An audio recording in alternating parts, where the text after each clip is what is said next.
Headline edition, July 8, 1947. The Army Air Forces has announced that a flying disc has been found and is now in the possession of the Army. Army officers say the missile, found sometime last week, has been inspected at Roswell, New Mexico, and sent to Wright Field, Ohio, for further inspection. Today's edition presents a roundup of the latest developments in the finding of a flying disc. Late this afternoon, a bulletin from New Mexico suggested that the widely publicized mystery of the flying saucers may soon be solved. Army Air Force officers reported that one of the strange discs had been found and inspected sometime last week.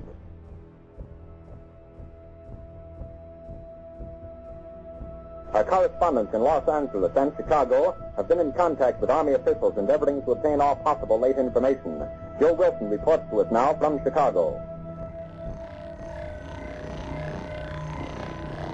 The Army may be getting to the bottom of all this talk about the so-called flying saucer. As a matter of fact, the 509th Atomic Bomb Group headquarters at Roswell, New Mexico, reports that it has received one of the discs, which landed on a ranch outside Roswell. The disc landed at a ranch at Corona, New Mexico, and the rancher turned it over to the Air Force. Rancher W.W. Brazel was the man who discovered the saucer. Colonel William Blanchard of the Roswell Air Base refuses to give details of what the flying disc looks like. In Fort Worth, Texas, where the object was first sent, Brigadier General Roger Ramey says that it is being shipped by air to the AAF Research Center at Wright Field, Ohio. A few moments ago, I talked to officials at Wright Field, and they declared that they expect the so-called flying saucer to be delivered there, but that it hasn't arrived as yet. In the meantime, General Ramey describes the object as being of flimsy construction, almost like a box type. He says that it was so battered that he was unable to determine whether it had a disc form, and he does not indicate its size. Ramey says that so far as can be determined, no one saw the object in the air, and he describes it as being made of some sort of tinfoil. I think at last count, I had spoken to around 4 dozen people who handled various aspects of the debris. The most dramatic is the foil-like material that you could wad up into a ball and let it go and it would unfold itself.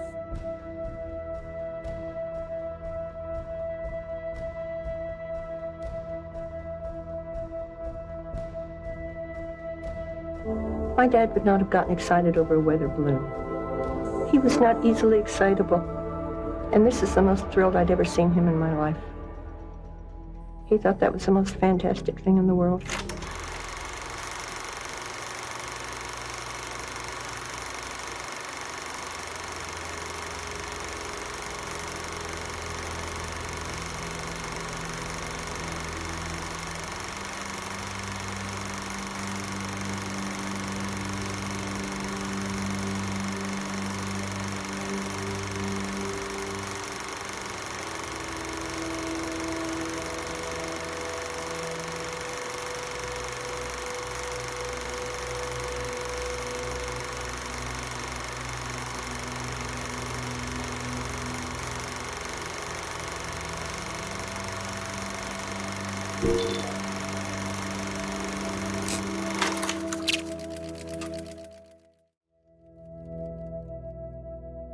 Ray Santilli changed his story in 2006.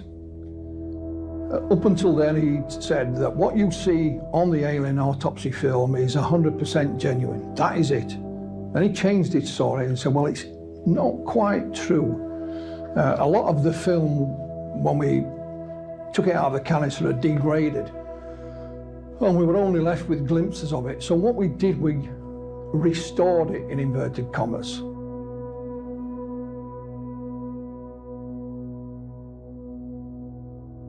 So what you actually see is a restoration, and he compared it to when you restore a painting or a fresco or a, an old tapestry or whatever.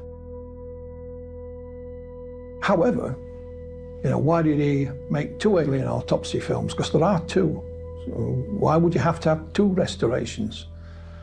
If you were restoring the Mona Lisa, you wouldn't do an extra one, would you? Just in case.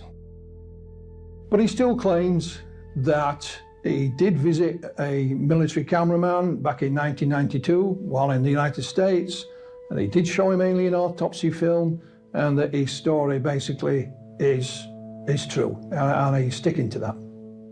What people don't appreciate is that if you go to any major gallery around the world and you see a Leonardo da Vinci, or you see any of these great works from the 14th, 15th century, a lot of those paintings have been touched up so many times that there's very little on the canvas that actually comes from the original artist, especially the Last Supper, you know, which has been repainted maybe 5 times over the last 400 years. But I don't want to take anything away from the original film. I don't, and the fact that what we did was a restoration of that film. And I still go back to the fact that we put it out there and we asked broadcasters that had so much money, I can't tell you, especially Fox, and say, look, you investigate it, you know, and they spent a fortune investigating it, and they weren't able to debunk the film at all, and over the years, apart from the fact that some people have come out and said they may have been involved, the film still maintains its integrity entirely.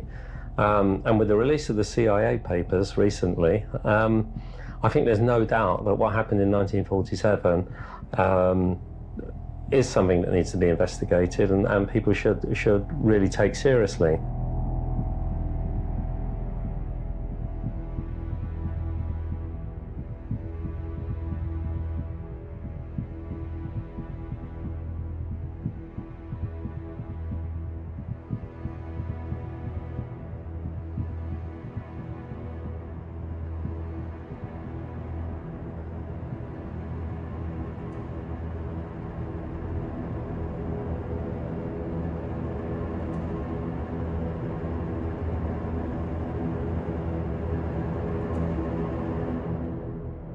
Well, in 2001, when these emails were generated, the alien autopsy film still hadn't been proven to be a hoax.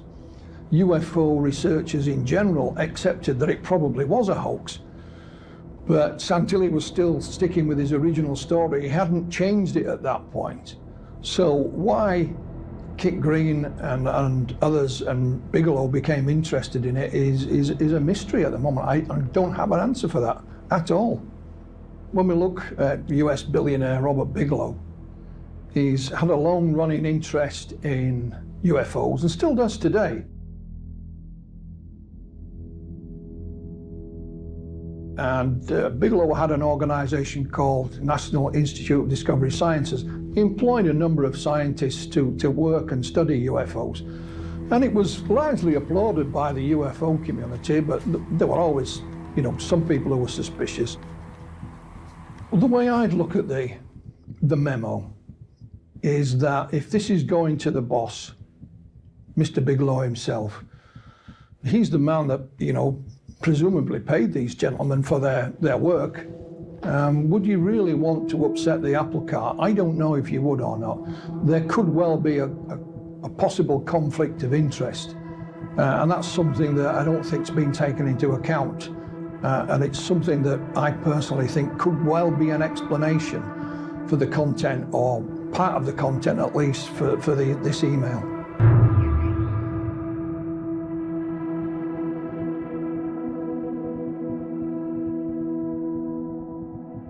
When we look at Ray's story today, there are still a number of people who believe that Ray is telling the truth and that the alien autopsy film was real.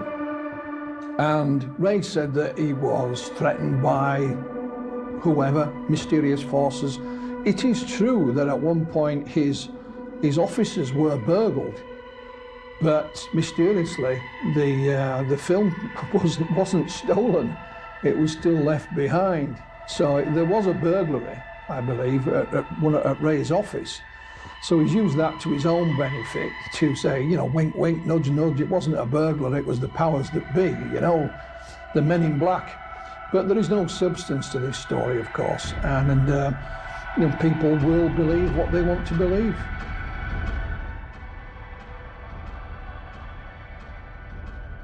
When we look back on the alien autopsy film and the various parts of it, Ray changed the story on a regular basis.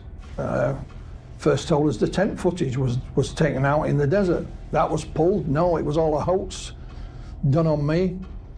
You're going to release all the footage. Well, all of the footage wasn't released. You have one autopsy released. Why won't you release the other one? Oh, well, the German investor who paid the money for it, he wants to keep that for himself. That was another change in the story. If you look at Ray's own leaflet that he produced to publicize his own video that he had for sale, on the back of it, it quite clearly says, I cannot verify any of this as being authentic, you know? So he's, you know, the story has changed down the years, and I dare say, you know, if it crops up again, it'll change again. We shall see.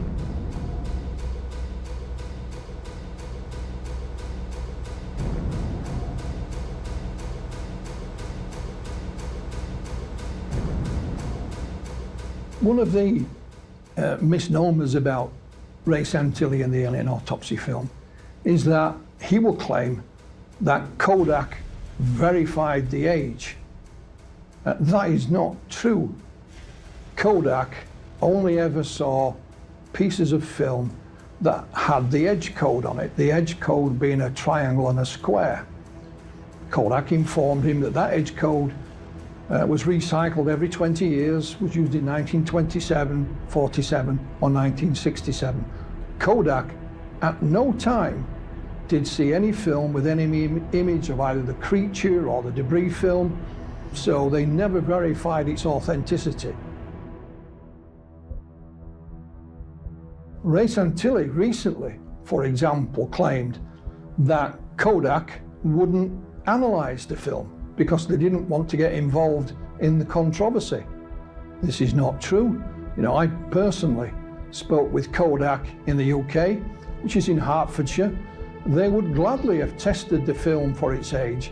They would not have commented on what the film may or may not have shown, but they would have analysed it for its age. And what is ironic is that Ray Santilli didn't live that far away from them. He could have taken it around and delivered it, you know, in person. Kodak even said we'll even get the British Film Institute involved because they are experts in handling and restoring and, you know, commenting on old film. But none of that happened, of course.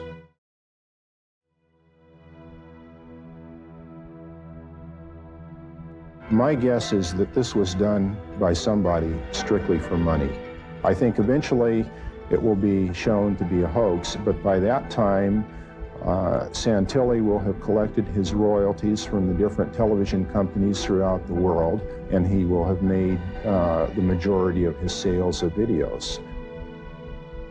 When the alien autopsy film came out and people started to label it as a hoax, there was a number of people who were worried that if it was proven to be a hoax, that some people would then assume that the whole Roswell story was a hoax. Well, that never happened. The two were separated right from the very beginning. What it did do, in fact, was raise the interest in Roswell, the Roswell case in general, and UFOs in general. The alien autopsy film, you know, made its way into popular culture. It was featured in the X-Files TV series, The Simpsons, Seinfeld. You can find, you know, recreations of it in museums in Japan. There was one in Blackpool, believe it or not. In the United States, they were even having alien autopsy cakes for Halloween.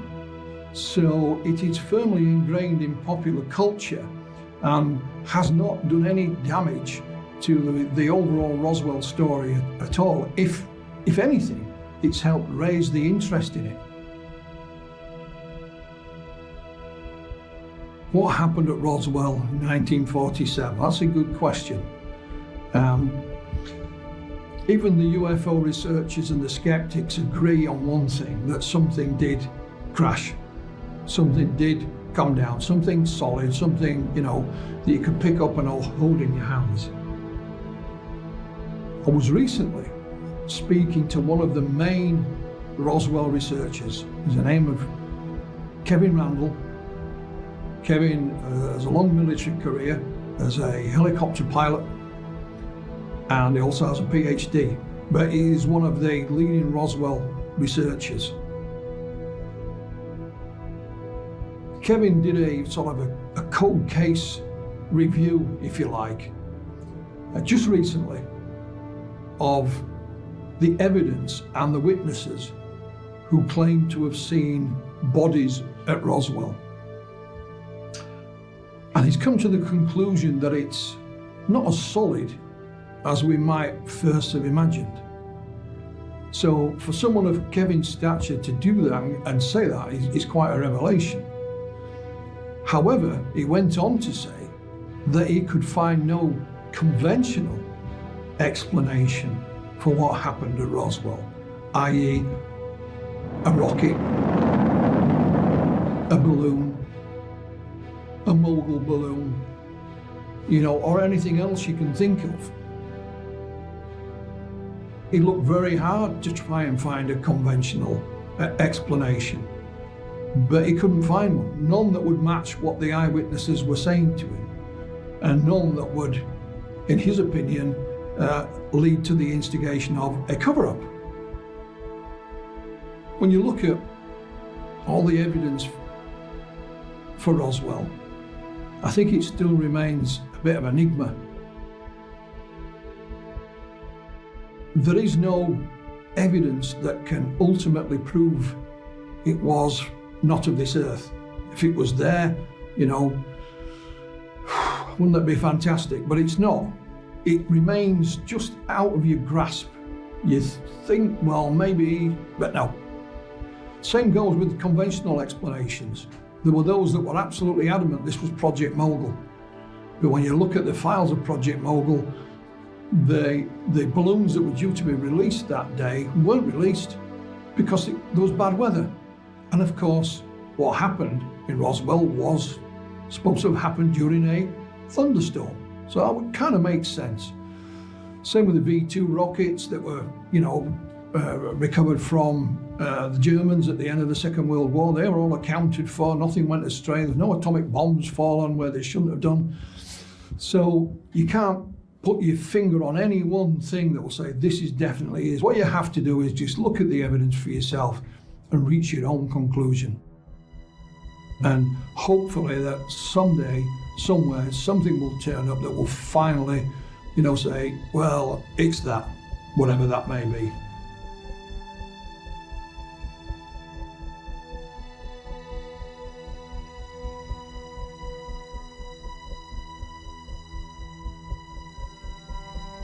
There actually have been, and may now be present in the Earth's atmosphere, strange aerial objects. Some are of a geometric order. Others can only be described as brilliant light sources.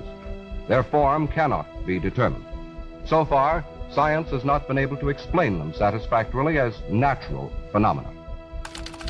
We've been circling over Washington for more than an hour, passing through the exact points in the sky where strange objects have been seen. As it grows darker, conditions are improving.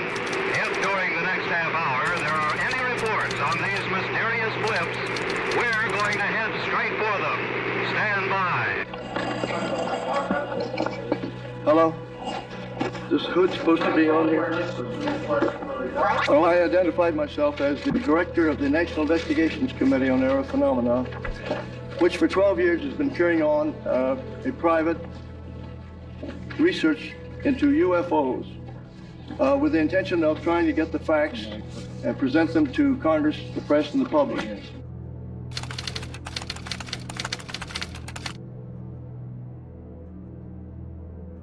I won't call it a conspiracy because that would mean that they were immediately at the start making an arrangement with the Air Force. I think that possibly the Air Force was aware of Dr. Condon's negative attitude and did not think that he was going overboard toward a positive answer. I think that this report is extremely flimsy. It's such a meager operation. It evades a number of cases in which the Air Force itself said there was no explanation. I'm going to introduce first Dr. McDonald for a brief statement, and Dr. Saunders, and then we'll throw it open for questions. It began to hit me that Dr. Condon has apparently not read his own material very carefully, and that would, again, I'm afraid, be consistent with his general remoteness from what really went on in the project. I say that because when we tallied first of all, the 59 major cases numbered and identified in the report, we found that the percentage of unexplained cases with which the Condon Committee is left at the end of their scrutiny is 5 to 6 times larger than the percentage of unexplains that Project Blue Book, Air Force Project Blue Book, has been talking about for the last 10 years. They have said 1 to 2, 3%. The number has varied from year to year, Project Blue Book.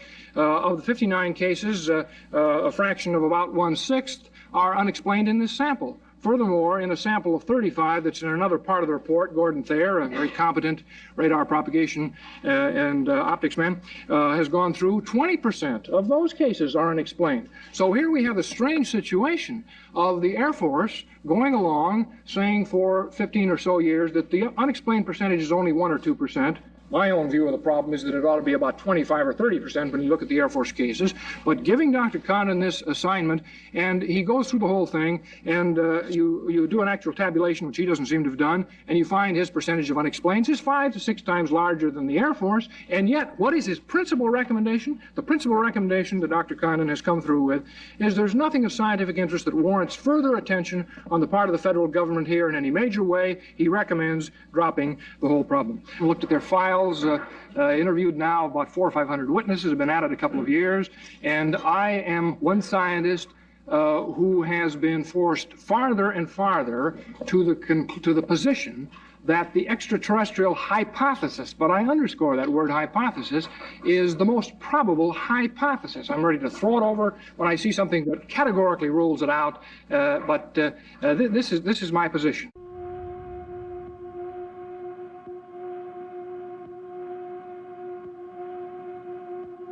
I feel that over a period of time, a couple of years now, that I have been in a position to look at some of the evidence, and certainly I have not seen all of the evidence that might be pertinent. I too have been driven in the direction of recognizing that there are cases that are not explainable in conventional terms. This at least leaves us with the existence of a real UFO. Beyond that, there is the question of whether some of these real UFOs may be under intelligent control. Again, at the present time, I would say that I have seen evidence that is readily interpretable in such terms, but which may also be susceptible of other interpretation. I talked with Dr. Condon so many times, and he said he was always misquoted, but every time he was misquoted, it was always in the one direction. We also have statements from people who were present at the meeting. One of them was a scientist where he told a lot of these funny contactee stories and so forth, and the scientist said that at no time gave any indication of a serious approach to it, and it was obvious if he kept on that way it was going to be a negative report. I happen to have spent some time in the past year making a study of the nature of the kinds of points of view that one can have toward this problem. My conclusion in that area is that there are in fact 5 different points of view that one can have towards this problem. One of these I would label as prejudiced. A second one I would label as being party line. A third one I would label as being skeptical, and by that I mean open-minded. A fourth one would be that point of view of the believer, and a fifth one is the point of view of the contactee. Contactee, the individual who operates on the assumption that it is possible to communicate with the occupants of flying saucers or UFOs or whatever you choose to call them. Now, within this framework, we can recognize 2 points of view which are generally opposed to the reality of the UFO phenomenon, and 2 points of view which start from the assumption that the phenomenon is real. And 1 point of view, which I listed in the middle, which starts from the assumption that reports are real and may contain information that is of some potential value. Now, I've been asked to identify myself, and by now it should be obvious that I would prefer to be regarded in that middle point of view. The believer is someone who accepts the idea that there are real UFOs and directs his attention to the question, why are they here? What are they doing? What do they want from us? What are their motivations? There is the assumption of intelligence or intelligent control, but not necessarily the assumption of direct communication between these intelligences and our own intelligence. A non-believer would be someone who did not believe at all in anything connected with UFOs, same way I used to be, thought it was nonsense, complete nonsense. It took reading hundreds of reports and talking with hundreds of witnesses, many pounds and others, before I was convinced. Now let's say that, all right, you don't have to prove the extraterrestrial answer, but here are reports that prove there have been devices under intelligent control, seen, tracked by radar, sometimes simultaneously tracked by 2 radar stations to get a fix on it. Now, one is often enough, but when you get 2 that confirm identically what is seen visually, that's a pretty tight case. Now, the most probable answer was observation by extraterrestrial beings or controlled machines making observations of the Earth. Now, this is exactly what the Air Force said in 1948. They've had a top secret estimate of the situation, which said that these things were interplanetary devices. And they've denied it for years, but finally it was admitted in a letter to one of our subcommittee chairmen. Even if there was such a letter, it in essence was unimportant because it represented lower level thinking that was overruled as not being well supported at a higher level. It was overruled because the chief of staff said that it was certainly risky to put out such a statement when you could cause a lot of excitement and perhaps even panic. You have no answers to what the things might be, whether there was any hostility involved, and I don't know of any evidence there is, but at least it was overruled. But the point is that they denied it all that time. If the National Academy of Sciences had put 1/10 as much time into investigating these things and collecting reports from competent people, I mean daylight sightings of machines, not merely lights seen at night in the sky, formation, changing formation, radar scopes showing the formations and showing objects switch from one to the other, all of which were immediately classified by Air Force regulation. If they'd spent any time looking into it, they wouldn't have made that statement. Now, I was a skeptic too. It took me almost a year before I stopped laughing about it. What it should boil down to is this: an open investigations, independent of any government agency. Maybe the government would have to provide some, but there should be some way of making it open so there would be no chance for charges of being biased, to find out what is back of this. Have we been contacted by extraterrestrial life? There is no right or wrong answer to that question. We could have been, quite possibly. We've talked about Roswell. That could have been, our first contact with extraterrestrial life. It could be that extraterrestrial life is so far in advance of us that it's here all around us that we as a species are just too dumb to recognize it. It could be, as the ancient astronaut theorists proposed, that the Earth was visited millennia ago, and that the gods that we've worshipped down the decades, down the millennia, were in fact not gods at all, but they were beings from another star system, chariots of the gods, ancient astronauts. There is no definitive proof for any of these, but it certainly does give you food for thought.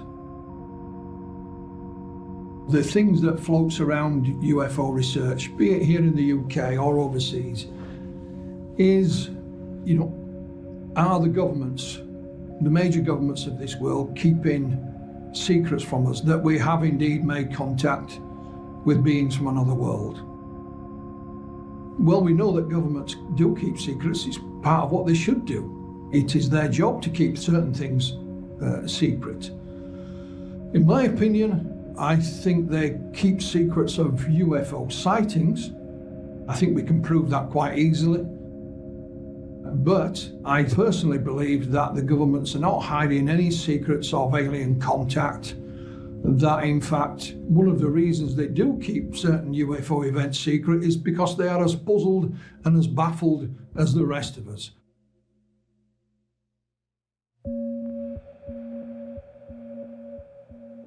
the things that make us, the chemicals that make us and our Earth, they are in abundance, you know, throughout the universe. So there is no reason why life shouldn't exist elsewhere. It's probably mathematically impossible for it not to exist. That doesn't mean, of course, that it's contacting us here on Earth, here and now. As our science stands at the moment, the visible universe is 48 billion light years across. And within that universe, there are an estimated 2 trillion galaxies.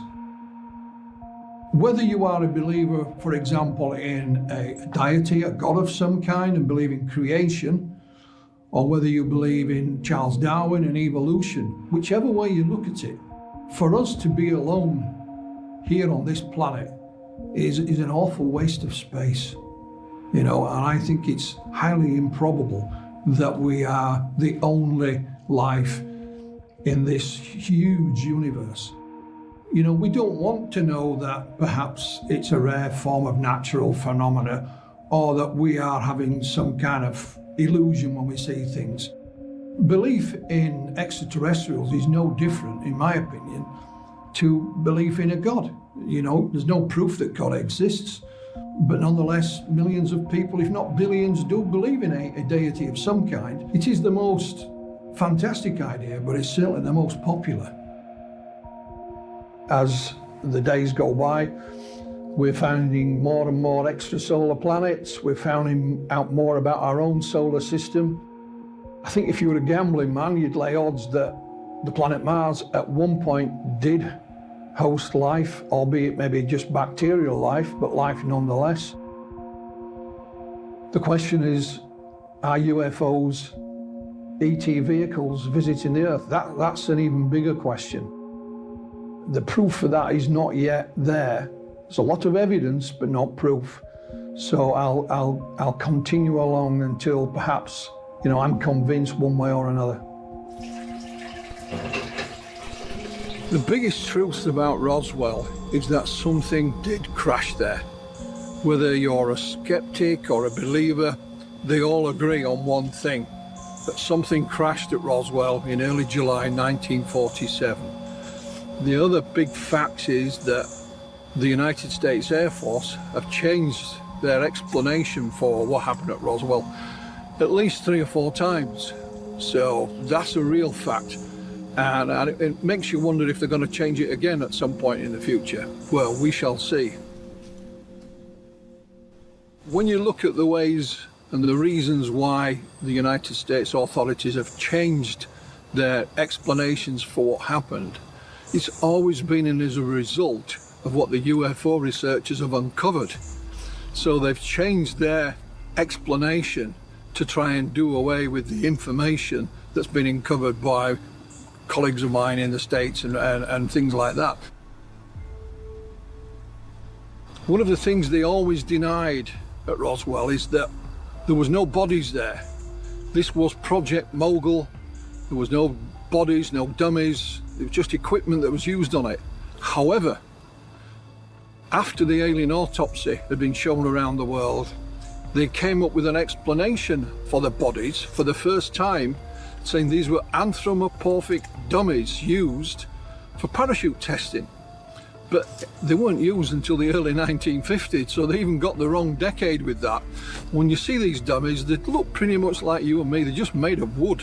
They came up with an explanation because of what was happening elsewhere in UFO research.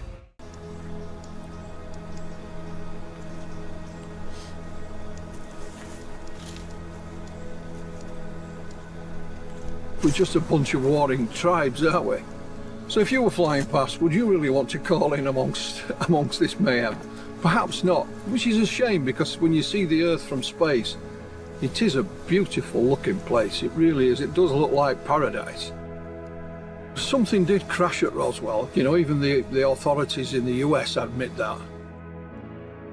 The thing about Roswell is that it's a bit of a dilemma, because you cannot find any man-made item, vehicle, balloon, rocket, whatever, that would account for what happened and account for the eyewitnesses' testimony or what they described. On the other hand, when people claim that alien bodies were found, when you examine their testimony, it's usually second or third hand testimony, and it just doesn't add up. It's just out of your grasp.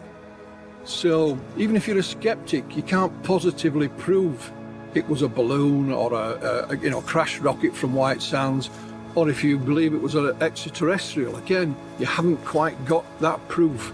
So you lie somewhere in the middle, and that's why people still continue to research it, of course. From a skeptical approach, when you look at Roswell, the skeptics have hung their hat on Project Mogul. And they'll even say it was Project Mogul launch number 4, I think. But when you look in the archives for that particular launch, it was cancelled because of the poor weather conditions. So even Project Mogul was just a balloon, or an array of balloons. The only thing that was secret about it was what it was looking for, what it was testing for. The actual equipment that it used wouldn't fool anybody, and Major Marcel, who was the first on site, had not long finished his training in using weather balloons, so he knew what balloons looked like, and he certainly wouldn't have been fooled. There are those that believe that at some point, either the President of the United States or the UN will admit that Roswell was X, Y, or Z. In fact, the only US president to ever mention it in public was Bill Clinton, and it was at a speech he did in Belfast many years ago, and it was in result to some young man writing to him. So he mentioned it in his speech in public. I got a letter from 13-year-old Ryan from Belfast. Now, Ryan, if you're out in the crowd tonight, here's the answer to your question. No. As far as I know, an alien spacecraft did not crash in Roswell, New Mexico in 1947. And Ryan, if the United States Air Force did recover alien bodies, they didn't tell me about it either, and I want to know.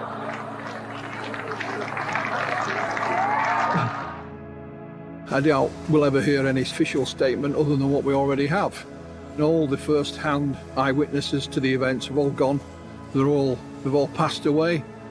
So the chances of finding anything new are slimmer than ever, but we never know.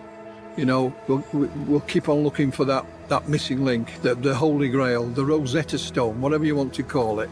Maybe it's lying in somebody's filing cabinet somewhere. I'm always hopeful. I'm always positive. Things do turn up, so we remain ever optimistic.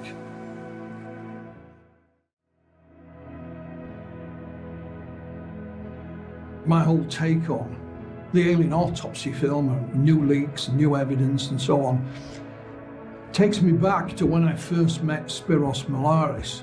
Now, Spiros didn't know me from Adam, and I told him there and then that this film will never go away, it will never die. And he thought I was nuts. But now he agrees with me. It will never go away, it will never die.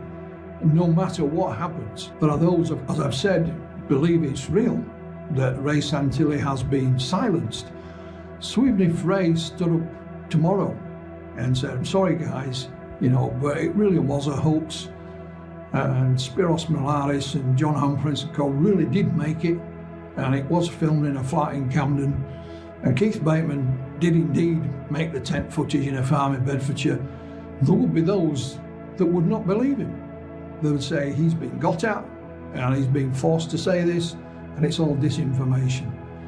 So that just makes me sigh. It makes me really sad, and it makes me think, why did I bother for those 14 years?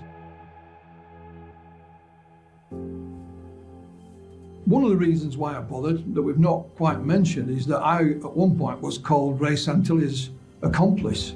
So it became a personal matter for me. On a personal basis, I'm more than happy that eventually I did indeed get to the bottom of it, as I sat one day and told Ray Santilli I would, and told him to his face, and he just smiled and said, okay. So, you know, I can be quite pleased with myself that I did get to the bottom of it. It just took me a lot longer than I expected.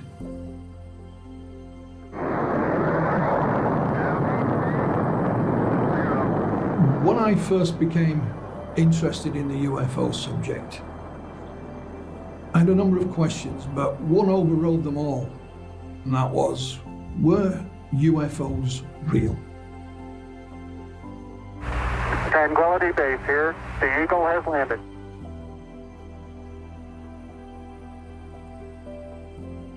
A simple enough question, one you would have thought could be answered in no time at all. How naive was I? I'd pretty much given up on the paranormal at that point because it always seemed to be out of your grasp, nothing physical. And I wanted something that I could study and put under a microscope. And after all these years of research and investigation, when we look at the Roswell incident, as it's more commonly known, it could well be that that is the best case that has the best answer for showing that perhaps in the desert of Roswell, New Mexico, in 1947, we had first contact with beings not of this earth. Well, there you are.